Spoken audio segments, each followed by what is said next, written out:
Chaque jour que je respire mérite un sourire. Chaque jour mérite un sourire. Chaque jour que je respire mérite un rire. Chaque jour mérite un rire.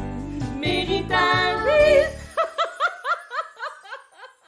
Bonjour, eh bien écoutez, aujourd'hui, je suis enchantée. Alors, vous avez remarqué, chers auditeurs et auditrices, qu'à chaque fois, c'est un enchantement pour moi de recevoir des invités parce que ce sont des invités de choix.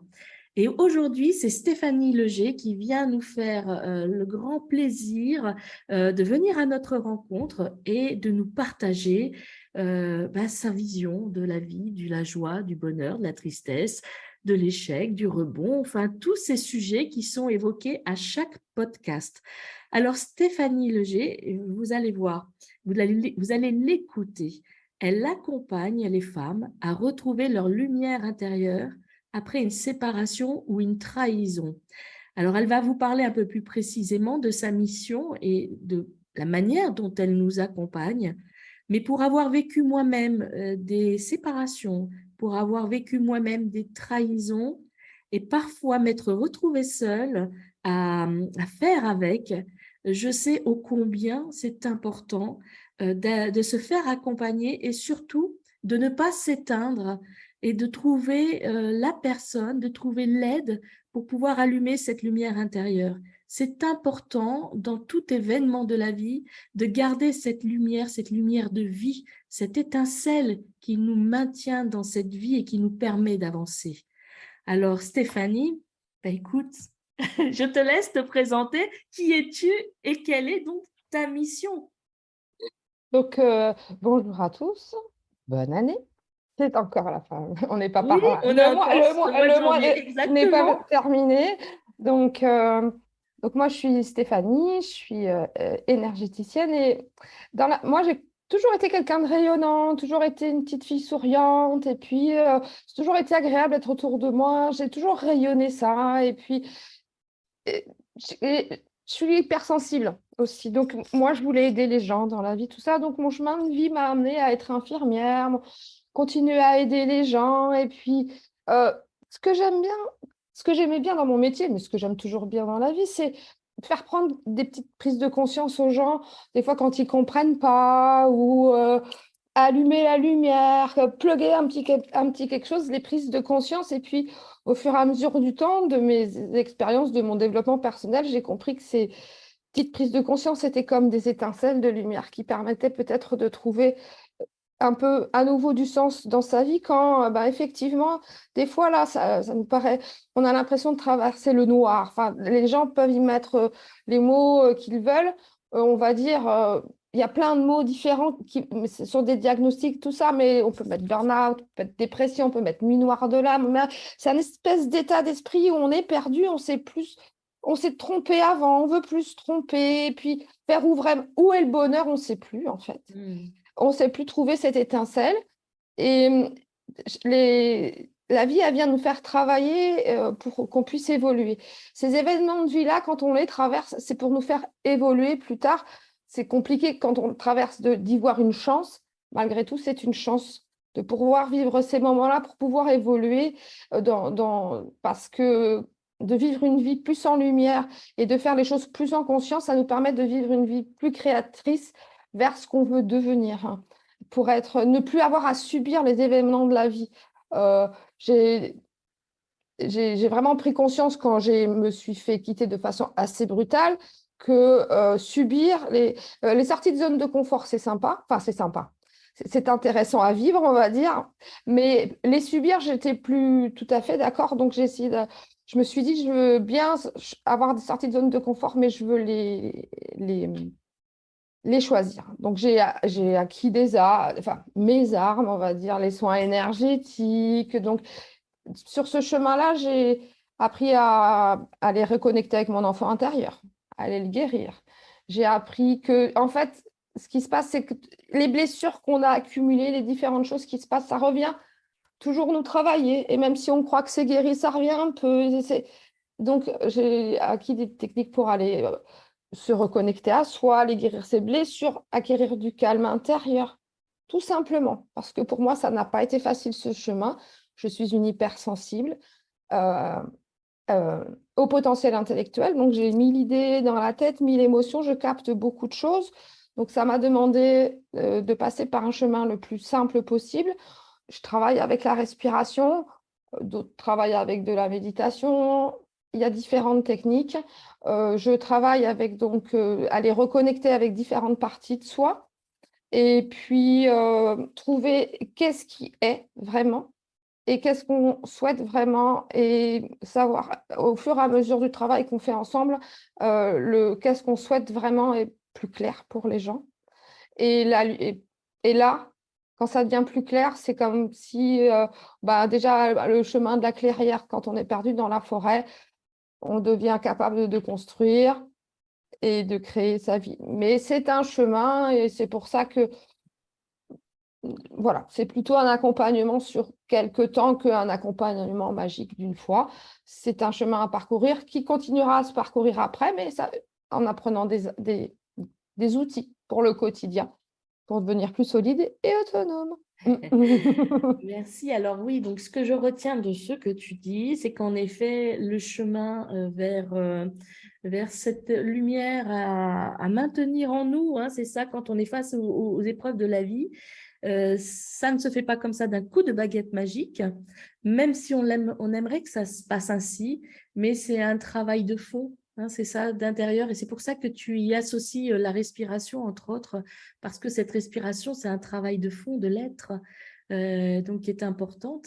Alors, c'est ce que tu dis là vient rebondir sur une des questions que j'ai, et elle vient pile poil se placer maintenant, je trouve, parce qu'une de mes questions, vous le savez, chers auditeurs et auditrices, c'est face à la tristesse et à l'échec, à chaque fois, je demande à mes invités comment ils s'adaptent.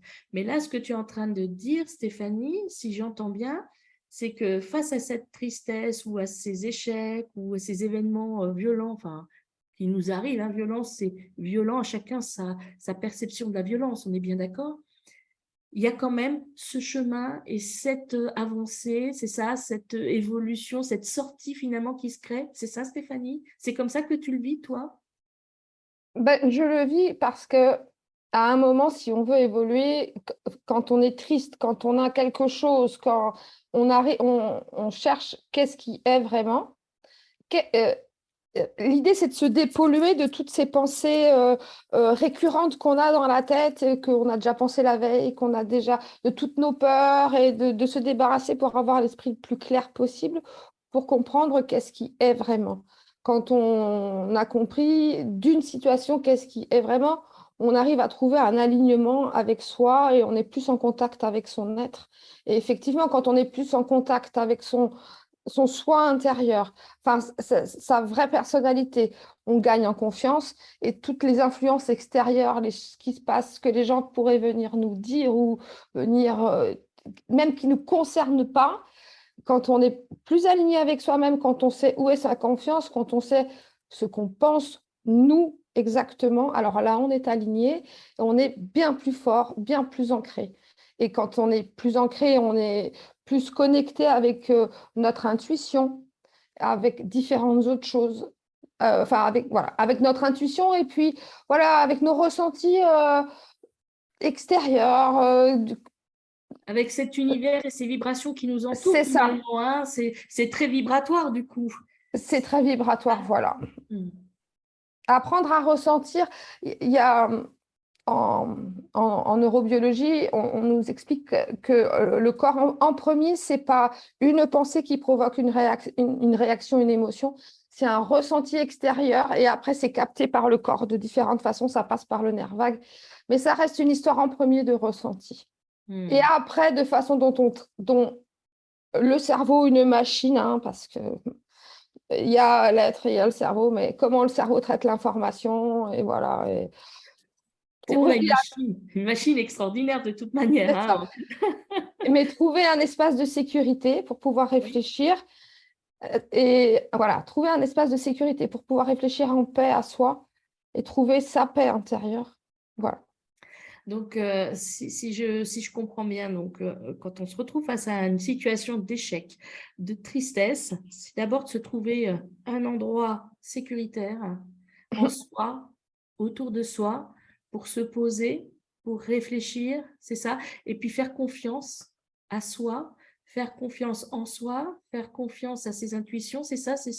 Alors, en premier, l'idée, ouais, effectivement, de trouver cet espace de sécurité en soi. La respiration y aide fortement et la cohérence cardiaque est un exercice très simple qu'on peut trouver très facilement sur Internet.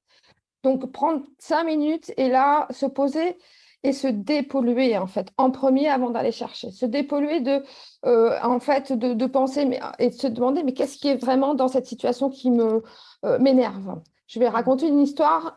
Une fois, j'étais énervée, j'étais au volant, là, puis genre, on me passe devant, machin et tout. Enfin, bref, j'étais énervée. Et là, je me dis, mais qu'est-ce qui est? Qu'est-ce qui est? C'est que, ouais, je suis énervée, je sors du McDo, j'ai faim, j'ai pas encore mangé. Donc, en fait, je suis énervée parce que j'ai faim. Qu'est-ce qui est? Je suis pas énervée parce que l'autre, c'est combien de fois on m'a mis un clignotant devant et que, enfin, ça va. Hein? Donc, se dépolluer un petit peu, donc arriver à se poser. Au fur et à mesure qu'on le fait, ça devient plus facile. Donc, là, personnellement, c'est vrai que mais ça demande de l'exercice. C'est comme tout est une question d'entraînement et de tout Et prendre. d'entretien. Voilà, et d'entretien. Donc, voilà, d'une situation où finalement, j'aurais pu rentrer énervée chez moi, voire même un accident quand on est énervé en voiture. Oui. Je me suis dit, là, c'est bon, cocotte, t'as faim, c'est normal, il midi, t'as le McDo en plus, là, tu vas aller le manger, ça ira mieux. Et puis, ben, je suis rentrée chez moi. Je ne me suis pas laissée envahir par, voilà, parce que, voilà, un coup de klaxon, c'est énervant, c'est dangereux, c'est plein de choses. Ça, c'est si on part dans les peurs. Donc, dépolluez-vous, revenez dans votre centre. Et c'est un Voilà. moyen de s'adapter finalement à ces difficultés que l'on peut rencontrer et vous permettre aussi de vous remettre en action. C'est ça, hein, Quel est finalement. pour pouvoir trouver parmi différentes choses, parfois, des fois, c'est des choses administratives qui m'ont énervé, puis de me dire, bon, qu'est-ce qu'il y a? Ah, il me manque tel papier, tel papier, tel papier. OK, bon, c'est quoi que je fais en premier?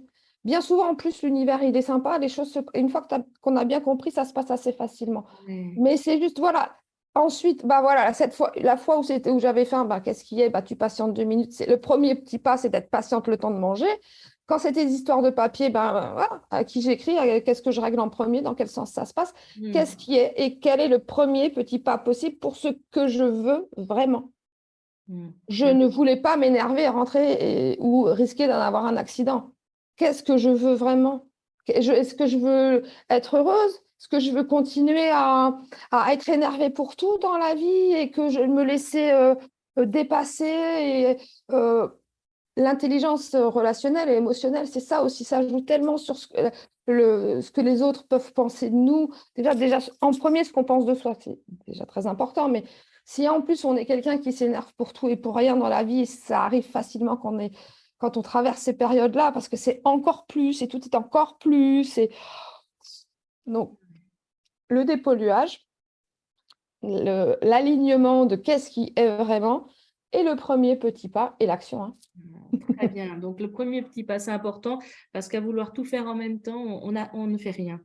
C'est un très bon conseil, Stéphanie. Alors maintenant, je vais passer sur les autres questions que j'ai l'habitude de poser parce que là, c'est pour moi, chaque jour que je respire mérite un sourire. Donc, qu'est-ce qui te met en joie? Je, beaucoup de choses, mais avec certitude, la musique. Oui. Donc, en plus, je sais que ça... Ça Bah, parle à c'est mon ça. cœur de musicothérapeute. J'aurais voulu te répondre autre chose pour te contrecarrer, mais j'utilise la musique aussi, moi, comme façon de véhiculer la joie. Dans un de mes accompagnements, je parle d'une musique, ça s'appelle La Joie, qu'on peut trouver sur YouTube. Où donc vous tapez la joie et puis vous allez gros et c'est une chanson très joyeuse où ils expliquent ce que différents mots, ils mettent différents mots sur la joie qu'ils ressentent et tout. Et moi les gens là, je leur fais ressentir la joie, les mots qu'ils ont utilisés et comment ça leur parle et tout. Donc je leur fais travailler la joie en ressentant la joie sur de la musique. Donc effectivement, c'est un de mes vecteurs aussi de travail, la musique, parce que ben, moi je suis quelqu'un que, écoute, il y a de la musique, je danse. Je chante, mais toute seule chez moi parce que je chante faux. Mais voilà, la musique me parle beaucoup. Ça, voilà. Donc, qu'est-ce que je fais? Ben oui, c'est moi aussi quelque chose qui.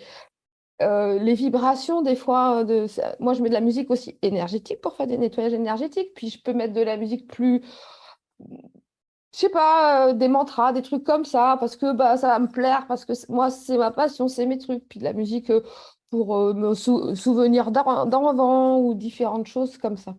Donc la musique, La musique dans la peau. c'est ça. Ah, puis alors, Et alors, du coup, pour toi, c'est quoi une belle vie? alors une belle vie, c'est une vie, ce serait une vie. Moi, je cherche la fluidité dans la vie. Je cherche où est la fluidité. C'est une vie où bah,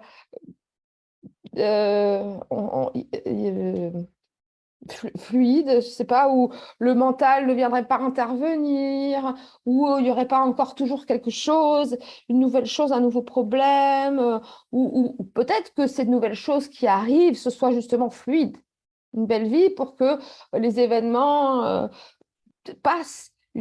Voilà, une belle vie, moi j'aimerais aussi une vie confortable parce que bah, voilà, ça, pour moi, une belle vie avec un amoureux, une belle vie de l'amour, des joies. Parce que pour moi, dans ma tête, mes rêves, c'est des rires, des joies, du partage, des échanges. Donc, une belle vie, voilà, pour moi, c'est ça. Et puis, chacun dans sa vie, comme enfin, on dit chacun sa carte. Donc, chacun ses rêves. Ouais. Voilà. Mais une belle vie, pour moi, ce serait une vie entourée de gens que j'aime, qui m'aiment, qui rigolent, qui sont heureux, ensemble.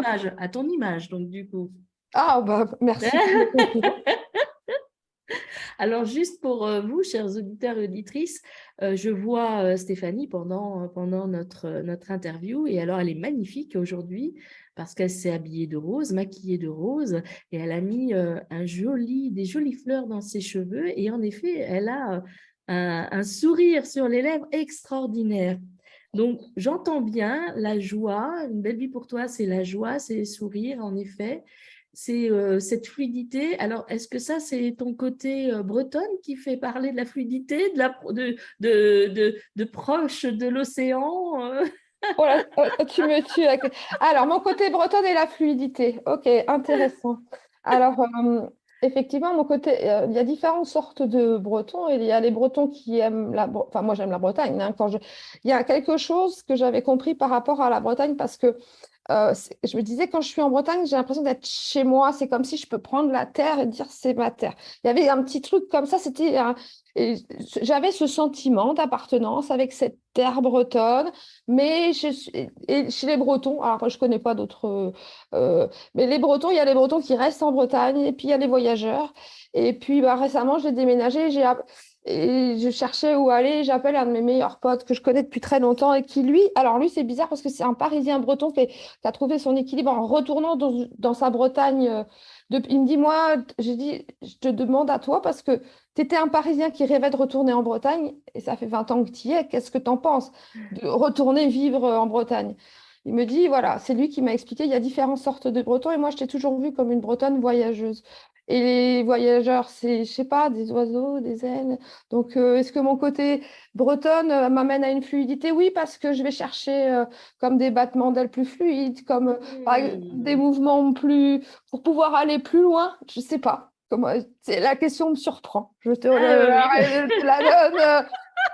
Je sais- Elle voilà. était pas. Alors, Mon besoin de voyager m'a appris à avoir besoin de fluidité, mon envie d'être comme ça, de ce que j'avais en moi, m'a amené à devenir ce que j'étais et j'ai cherché la fluidité. Et puis, si on veut y voir des énergies, ben voilà, pour pouvoir épanouir mes ailes et que ça craque pas trop. Alors, vous voyez, chers auditeurs et auditrices, c'est une question qui n'était pas prévue du tout, et qui m'a été inspirée comme ça sur l'instant. Et vous voyez avec quelle fluidité Stéphanie nous a répondu. Donc, je vois en effet qu'une belle vie, c'est plein de fluidité.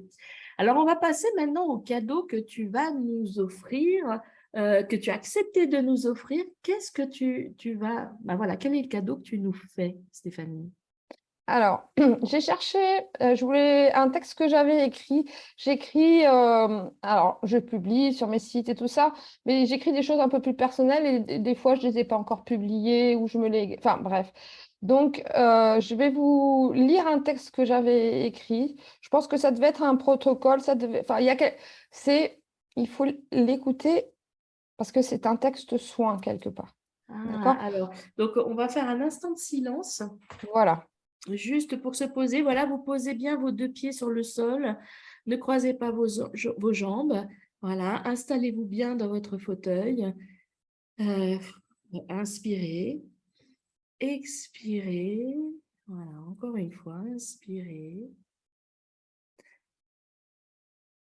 Expirez. Et puis, on va se mettre en écoute. Et quand tu te sentiras prête, Stéphanie, eh bien, commence. Nous nous préparons. Je me demande pardon de ne pas m'être choisie. On fait les mauvais choix dans la vie, parfois. Ce n'est pas si grave. On refait encore et encore les mêmes erreurs, parfois aussi, ou souvent. Lorsque cela m'arrive, je me dis, ma pauvre fille, t'as pas encore compris la leçon? Et puis l'instant présent laisse place à un autre instant présent. Les moments passent et les émotions aussi. Après la pluie vient le beau temps. Inspirez. Expirez. Accueillez ce petit moment tout neuf. Il vous appartient. Vous êtes pleinement libre d'en faire ce que bon vous semble. Parfois, on oublie de se choisir. On laisse nos émotions dicter nos comportements. Le résultat est rarement positif. Mais nous sommes des humains. Nous ne sommes pas des dieux. Alors, pardonnons-nous. Acceptons la leçon de vie pour ce qu'elle est, une leçon de vie. Pas un tremblement de terre, pas un tsunami. Remercions le ciel, l'univers s'est arrangé pour que, enfin, nous comprenions et continuons notre chemin.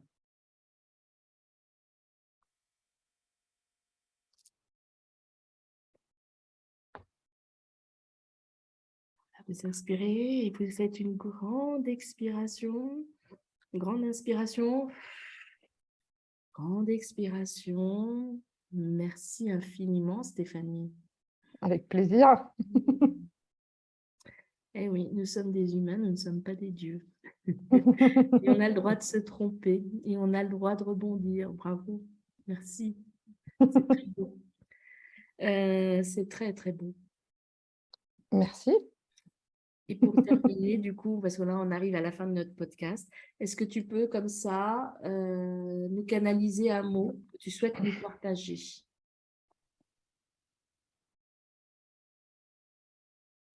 Je vais vous partager le mot amour, dans le sens où cherchez où est l'amour en vous et cherchez où est l'amour de vous dans ce que vous êtes, dans ce que vous faites. Donc, cherchez en vous l'amour. N'allez pas le chercher ailleurs. C'est en vous que vous allez le trouver avec certitude. Il est là. Il peut être caché. Il est là. Allez le chercher, l'amour à l'intérieur de vous. Merci. Waouh.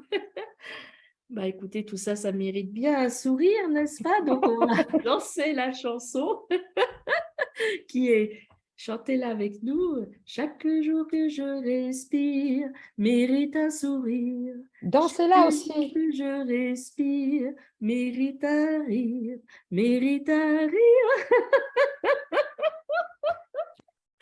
Merci infiniment, Stéphanie. Et voilà, vous Merci à toi. retrouverez toutes les informations concernant Stéphanie, les liens vers ses sites, vers beaucoup de choses qu'elle vous apporte. Voilà, vous aurez tout sous le podcast.